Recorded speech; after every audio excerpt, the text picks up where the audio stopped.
Hello, everybody. We are live on Eclipses Moments program from Studio of Jooyan Media for anyone who is interested with science, especially astronomy.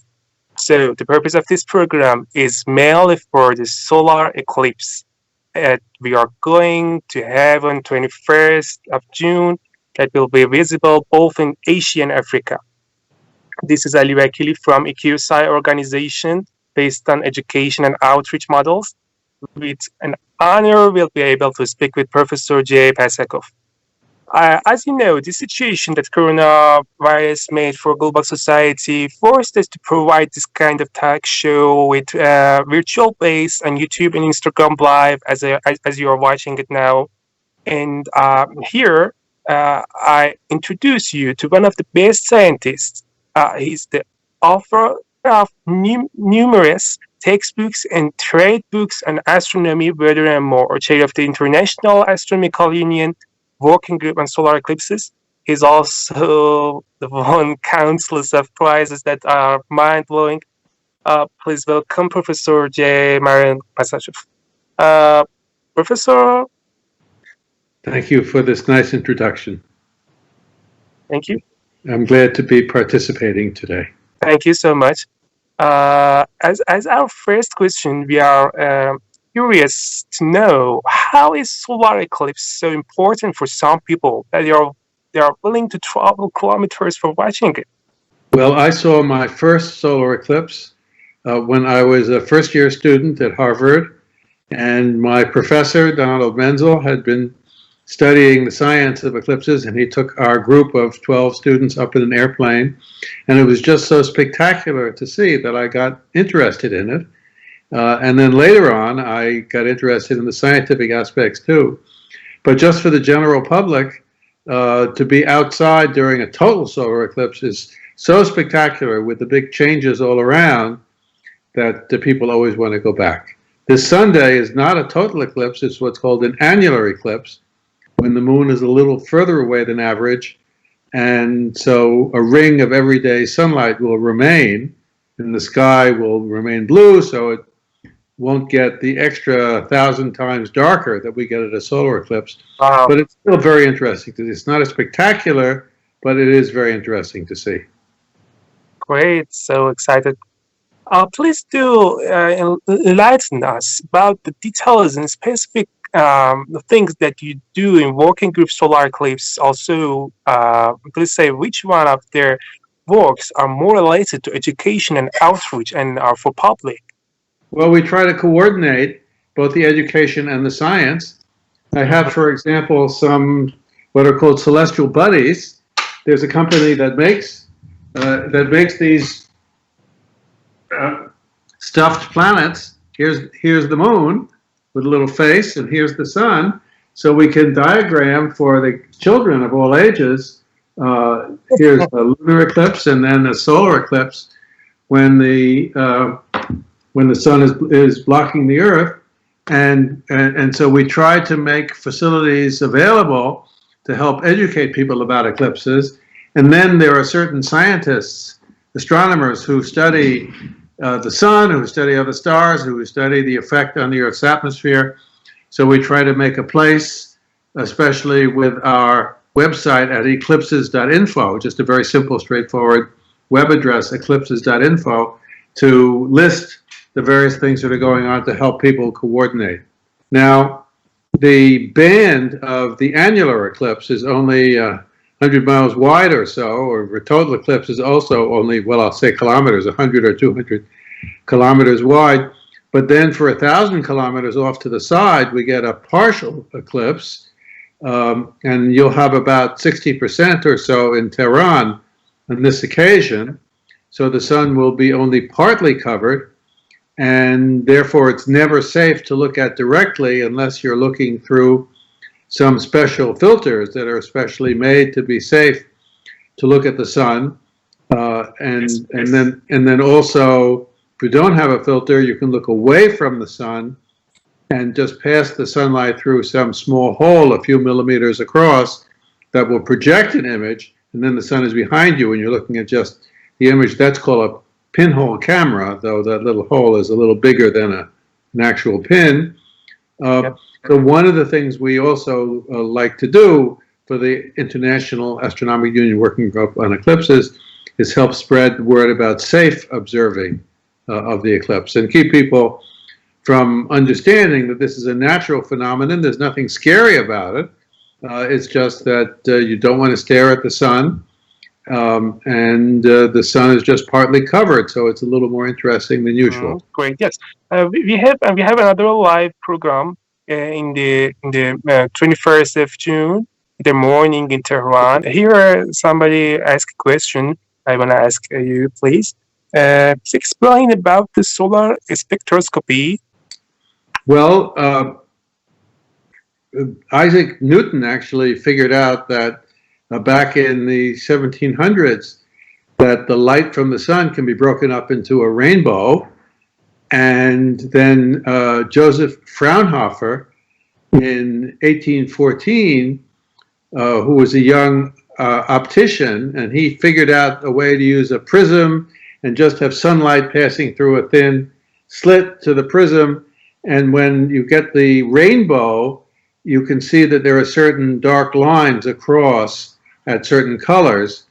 And he didn't know what that meant. He could just see a few hundred of those lines, including half a dozen very strong ones. But a few decades later, it was figured out that those lines come from different elements on the sun and the different stages of the elements. And then starting in 1868, Jules Janssen took one of those devices, a spectrograph it's called, to an eclipse in what we now call Siam, Thailand, was then Siam, and he saw that there was some bright colors, not the rainbow with some dark colors, and one of the colors was so bright that soon, within a couple of years, and working with Norman Lockyer in England, they didn't know what made this color, and so they said, well, it comes only from the sun, and the sun god is Helios, so they called it helium. And we all know now that helium is one of the basic elements, but it was discovered at that solar eclipse in 1868. So by studying the spectrum of the sun in detail at eclipses, we can find out about the outer layers of the sun. And it took decades before it was figured out that those colors are in strange places that indicate that the outer layers of the sun are millions of degrees hot. And of course, there are millions and billions of other stars like the sun. So we're learning about the stars and all the different layers of the stars. Okay, so excited. Professor, would you please talk about the most memorable experience that you have during solar eclipses? Well, each of them is so exciting, and especially it's the most exciting when it gets to only about 1,000% of the everyday brightness when we have a total eclipse. And then you're outside in the middle of the day. If you're in the same place you were yesterday, yesterday was a perfectly ordinary day with a blue sky. And then all of a sudden, on this day, the sky gets darker and darker and darker, and the sun gets more and more covered.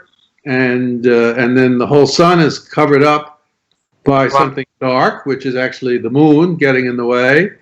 And then you can see just the faint outer layers of the sun, which are just about the same brightness that the full moon is.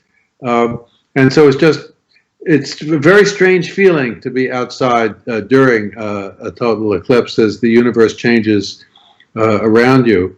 Now, during an annular eclipse that we're going to have on Sunday, when the moon is a little too small because its orbit around the Earth is not quite round, so sometimes a little further away than average. It's a little smaller. It goes right in front of the sun.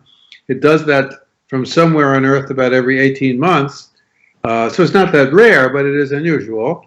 And then there's this little ring of sunlight around. So it just gets darker and darker, and then It doesn't do that last bit for the total eclipse, but then just gets brighter. But it is very interesting to be outside and have it get 100 times darker than usual. For the eclipses moments, what's the most important things to pay attention to during the eclipses? Do you have any advice for us? Well, I mean, during a total eclipse, Yep. to see the corona when it gets very dark, but that's not what we're having this week. For an annular eclipse, just to watch it get a crescent shape is interesting when if you're looking up through a filter or having a pinhole camera. It also has an effect on the Earth's atmosphere and the weather. And sometimes clouds form, or if there are clouds, they go away. But if you just have an ordinary thermometer and you follow what the change in temperature is, I have some slides to show you, as you know, and one of those we made up in the Arctic 5 years ago, and it got 10 degrees Celsius cooler because the sun was taken away in the middle of the day. And then if you're measuring the Earth's atmosphere, there can be waves that go off to the sides. There are a lot of effects on the Earth of the sun and of eclipses. Yes. And yep.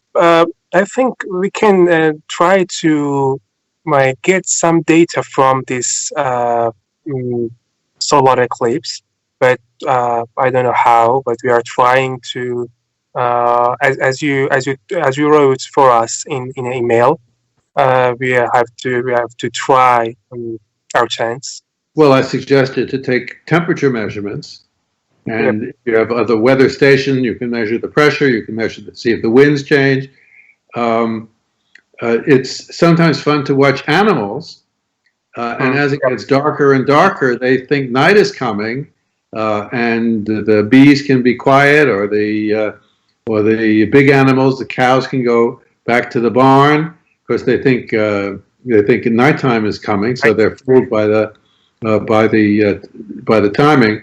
And then it's just fun if you have a filter to take the pictures of the shape of the sun, or to take pictures of the projection in the pinhole camera looking away, or if you're just under a tree, the little holes between the leaves that with the light coming down, or even just under a folding chair with webbing, can project on the ground. And it may be that a couple of thousand years ago, some people noticed that through the holes in tents, or where the tent pegs go, there was an image of a crescent during an eclipse, and that led people to figure out how to make images, and that eventually led people to make telescopes and microscopes, and eventually that led into making television and movies. So we can trace probably a lot of what we do today back to careful watching of eclipses thousands of years ago. Thank you so much, Professor. Here we have we have your book, The Sun, that has been recently translated to Persian. Your images, I can show the full audience, and Mrs. Marjan Yusuf Sadeh Shabestari, translated to Persian, and also I can hear Mr. Hamid Khodashanas told us. I had the pleasure of translating your book, The Sun, and it was very welcomed by our students in Iran. And say hello to you. And would you please explain about it a little about this book? Well, when I started teaching at Williams College, where I am a professor, I started looking for a book for a textbook that had the most current material in it, and a lot of the books had just stuff about telescopes and the positions of things in the sky, and I wanted the latest material about explosions on the sun or black holes or other very interesting new things. So eventually I did do a textbook, which has been through, I think, 16 different versions now. And then I did do a field guide to the stars and planets. I mentioned Professor Menzel, who took me as a first-year student at Harvard to an eclipse, and he had done a field guide. The image is so bright there, I can't really see if there's anything on many of the pages that you're showing. Maybe you have to hold it up to the camera better, but so the contrast will be better. Yes, that's a little better. So anyway, I've been working with a colleague, Professor Leon Golub from Harvard, for a number of years. And a few years ago, the Science Museum in London asked us to do, the curator there asked us to do a popular book about the sun, for them to start a new series of popular books about astronomy. And so we did this book. We did it in English, of course, and then Mr. Hamid and the others translated into Persian just a couple of years ago. So it's nice for me to have this very current book available to you in your language. Yeah, thank you so much. Our audience can purchase this book in Combat the Mina Planetarium and Science Center. Good. Yeah. I want to ask a question about your trip to Antarctica. During your trip to Antarctica, there was an Iranian team with you. Is it right? Mr. Hamid and Babak, can you remember? I'm not sure which trip you mean. Do you mean the airplane in 2003 when we went to Antarctica? Yeah. I've seen Mr. Hamid quite a few times, so I don't remember specifically. Yeah. But in 2003, there was an eclipse, a total eclipse that was visible only from Antarctica.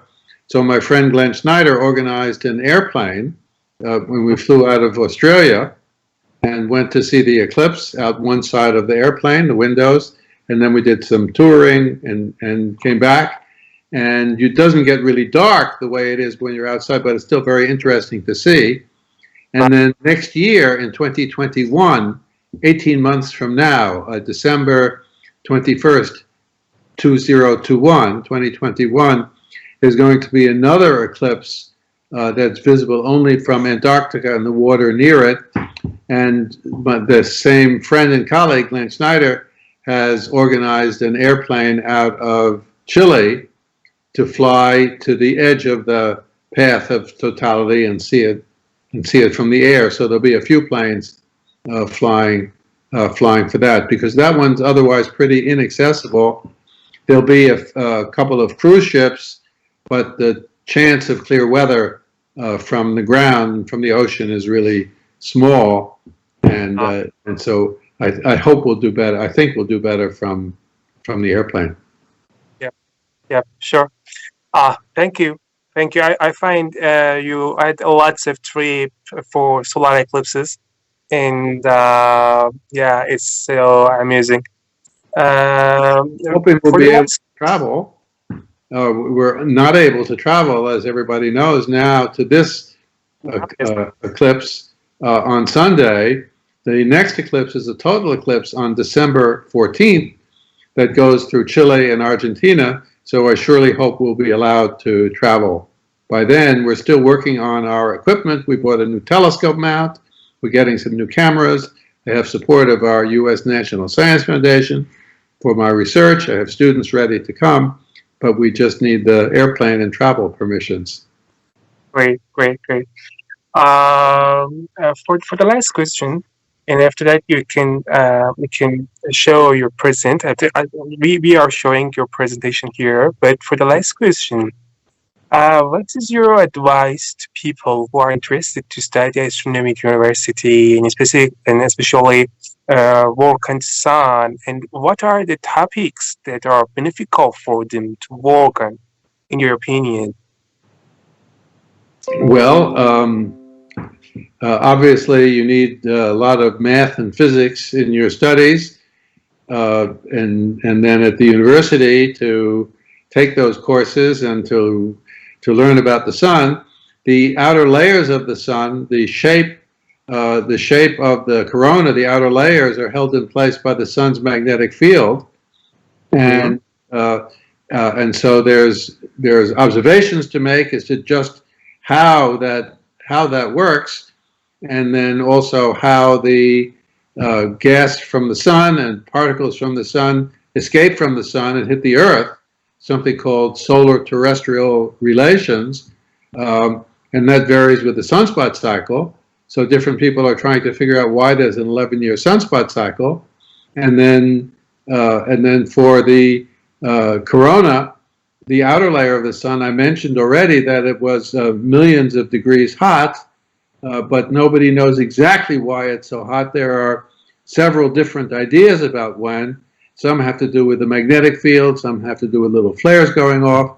And so one of the things that I do in my research is make some measurements to look for vibrating loops of gas in the outer layers of the sun to see if those vibrations are heating up the gas near them and heating that to millions of degrees. So we're basically learning how the stars shine, and this is one part of the stars, and there's lots of studies to do. Great. Thank you so much. Please let me a second. I wanna checking something in Okay, technical of abilities. course. Guys, mm, is there any problem in technical? We're in live. So what should do? Please say a question. 1%.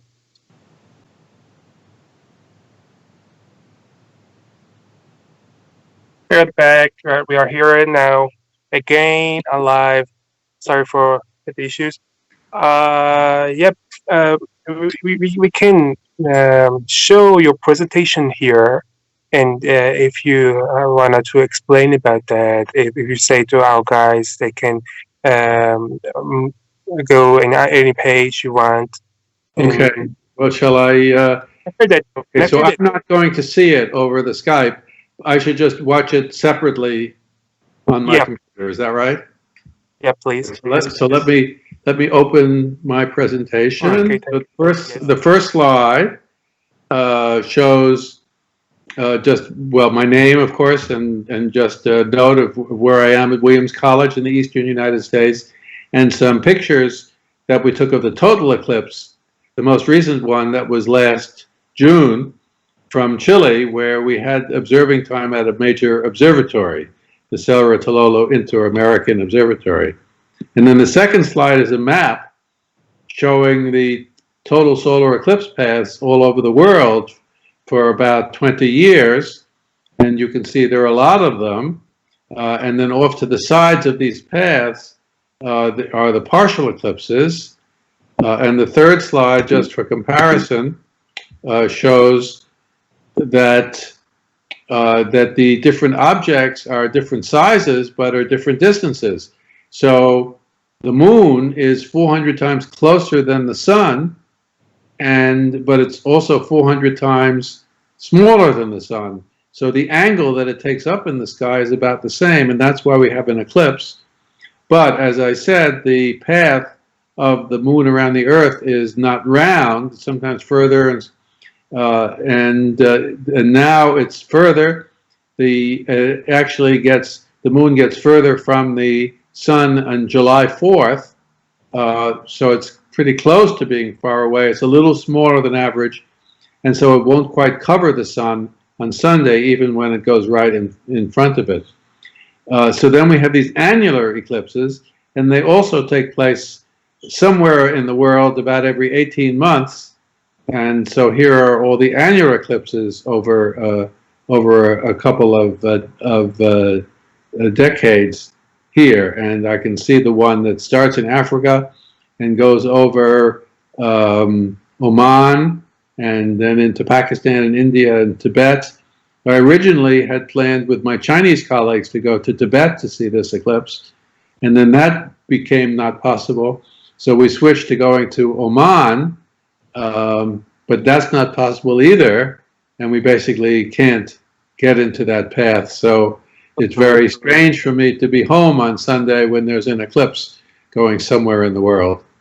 The fifth slide shows an annular eclipse that I observed with my students in the United States in 2012, and you can see the moon coming in front of the sun and blocking out everything except a small ring around the sun. So all these pictures are taken with a filter, one of these special filters, and so some filters are completely what we call neutral density, and they block the light equally at every color.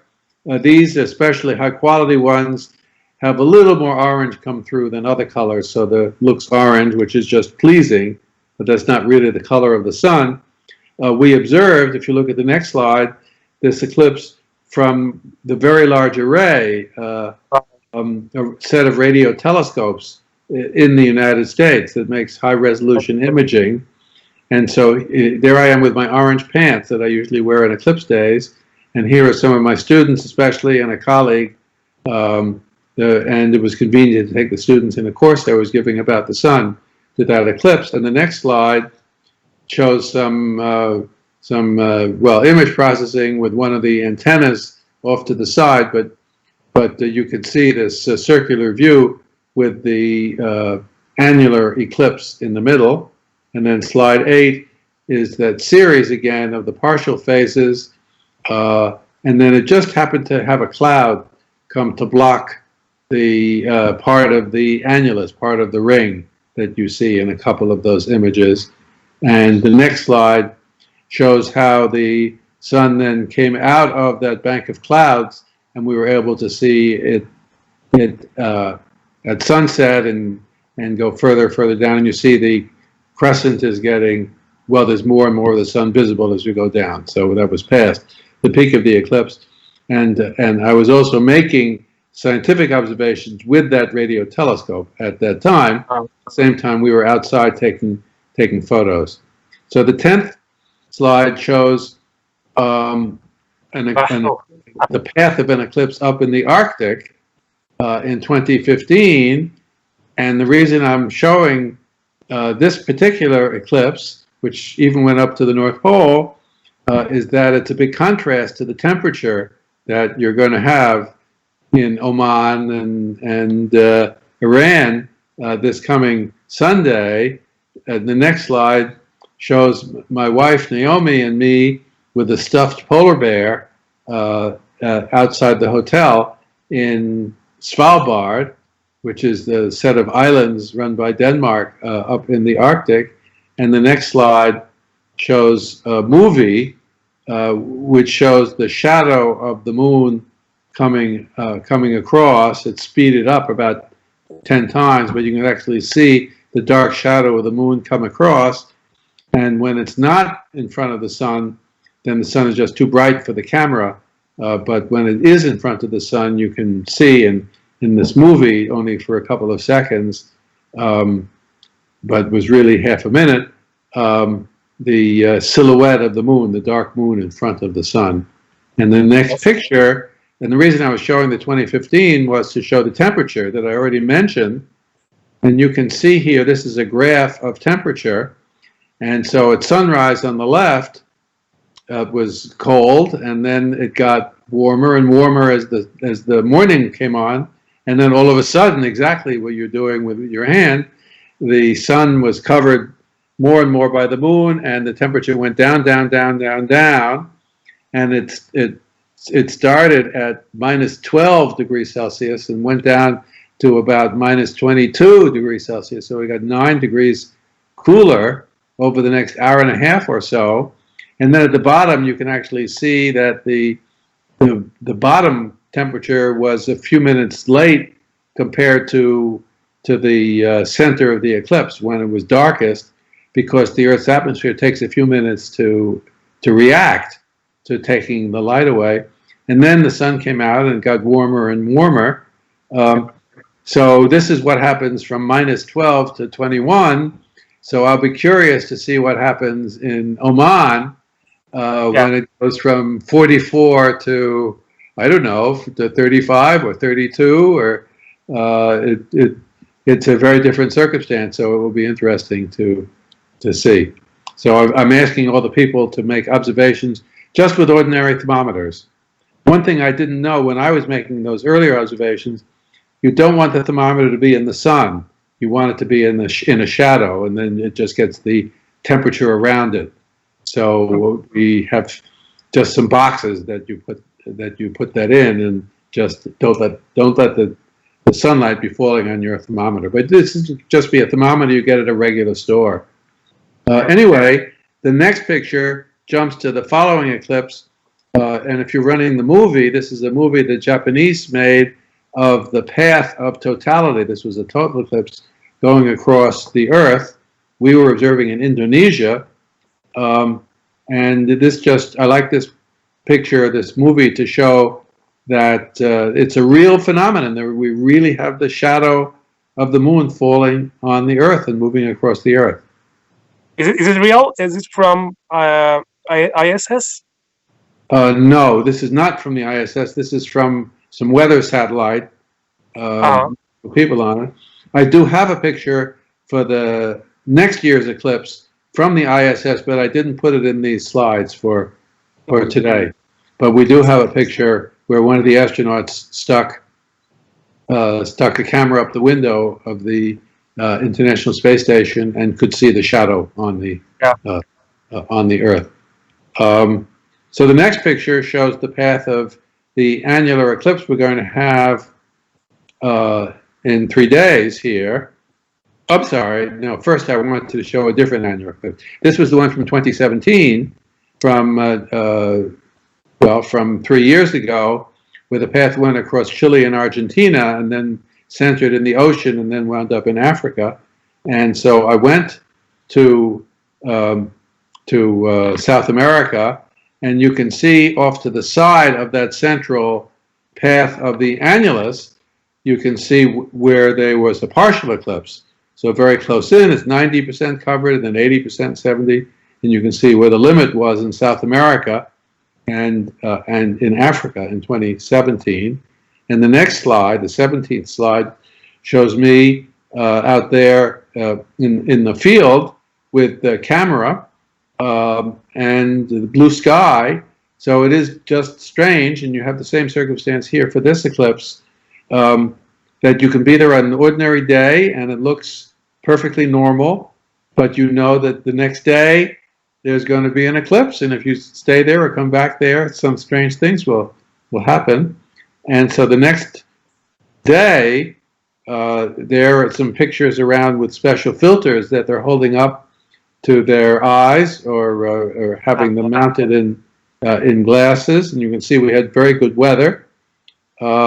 And then we have this whole series of images where the sun is more and more and more blocked until there's this whole ring around, very narrow ring around when the moon went in front of the sun, and it can do that for up to about 10 minutes, and then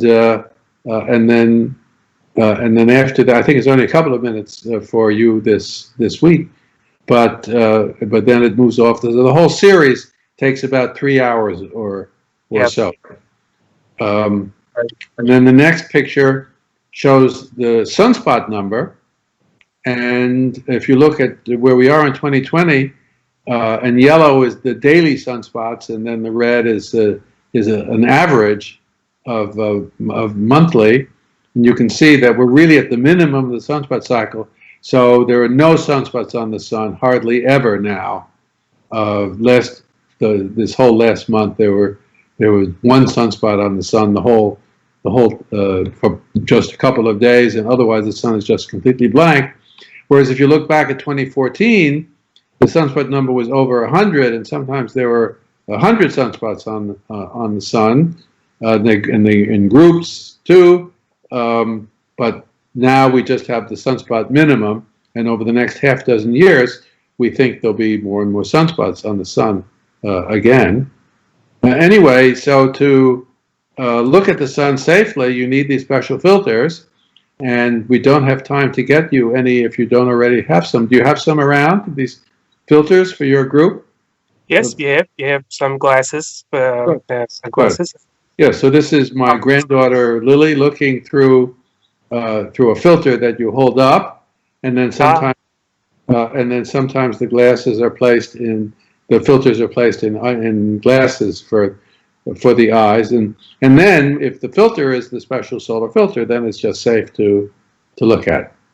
yeah, And the next yeah. slide is a movie that shows the how you get safe observation. This is the 22nd slide as the moon comes between the sun and the earth and making the shadow that goes across the earth to make the eclipse. And then the Mhm. next slide shows the path of the most recent solar eclipse, which was last Christmas time, the 26th of December, and so just past Iran, and just south of Iran. So you would have seen partial phases early in the morning. Did you see that eclipse? Yeah, Uh, yeah. Okay. Well, sure. lucky you. So Yeah, I went. So I went to India, to South India, where it was there, where I'd been before. We have some colleagues, and then the peak was over Malaysia, and went through Singapore. But the weather forecasts weren't so good there. Um, so in any uh, case, the next slide this is the shows, this is yes, that solar eclipse. from last December 26th. Yeah, yeah. And yes, So the next slide shows a series of views, and you can see they look different colors because the morning started early in the morning. It was clear, and we had the filters that just showed those orange leaks of a little color through, and then it got all cloudy, and then there was some clouds and haze that were just the right amount that you could barely see the sun through the clouds, so we didn't need the filters, and that's why those just look white or gray. And then you see when it came to the annularity, uh, we were looking through that clouds and haze, so we didn't need any filters there. And then towards the end, it cleared up a bit, and then the clouds came again, and then when it was over, it was clear again. And whether some of that is the interaction of the cutting off of sunlight with the Earth's atmosphere, I don't know. Sometimes it does help it get cloudier, or if it's cloudy, clearer. The next slide shows another composite of a part of the annular eclipse in the middle, with the different phases around the outside. So it was just fun to see all these differences. And then the next slide is just me with a camera. So we were just taking pictures with a 400 millimeter lens on a Nikon there from a site in South India, near a famous old Indian solar observatory from 100 years ago, the Kodaikanal Solar Observatory. And here's a group of people who we were with, including Professor Jagdev Singh of a working group of eclipses, who's the second person on the left, and a friend from Australia, Rob Lucas, with a camera on the left, and there I am in the middle, sitting down with my wife right next to me in a blue shirt. And then this is the eclipse that's happening this time, as you and your colleagues know very well. If you go to my website at eclipses.info, the one for the working group on eclipses of the International Astronomical Union, eclipses.info is just this very simple address, and there's a place to click which just gives you this map. And Xavier Joubier from France has made these maps that you can click on from Google Maps, and then you can zoom in, and so here's some zooming in to show that it's just missing Iran. But if you but if you click on Tehran, you see that it lasts about 2.5 hours, and it goes up to around 56 degrees, and that the moon is 99% the size of the sun, so there'll be only a thin annulus, um, and the peak will be about 50 degrees high in the sky. But you told me, and I'm glad to hear that you'll go to southern Iran, and the closer you get to the path, the smaller the crescent will be, and make it a little more spectacular, and then you see it goes. So it will have gone south of Muscat. We would have been glad to go. I would have been glad to go to some location in annularity, but are just unable to get anywhere this time. Yeah, So I'm hoping that my friends, like you, will send me pictures and will send me temperature measurements and sure, sure. have to listen to what you do. So for total eclipses, we had one in the United States from upper left to lower right in 2017, and I've seen Mr. Hammond at some of these eclipses in the United States and elsewhere, and then we're going to have a total eclipse in 2024 that's going to start in the Pacific Ocean and go over Mexico and then Texas and then up to the northern United States and part of Canada. And then next year, just a year from now, less than a year from now, there'll be another annular eclipse that goes from Canada, from southern Canada up to the North Pole, and we'll get partial phases. The arrow there is in New York City, and where I am now, in Williams College, is a little bit north of New York City, but you see this next eclipse will go from southern Canada up through the North Pole in less than a year. And then just for fun, some of my students made some cupcakes for eclipses, and here are some annular eclipse cupcakes. So I wish I were there in person with you that we could share these. That's so delicious from your. Yes. Thank you so much. So those are a few slides I put together about annular eclipses, and I thank you for inviting me. And if you want to send me any more questions, or you have any more questions now, just let me know.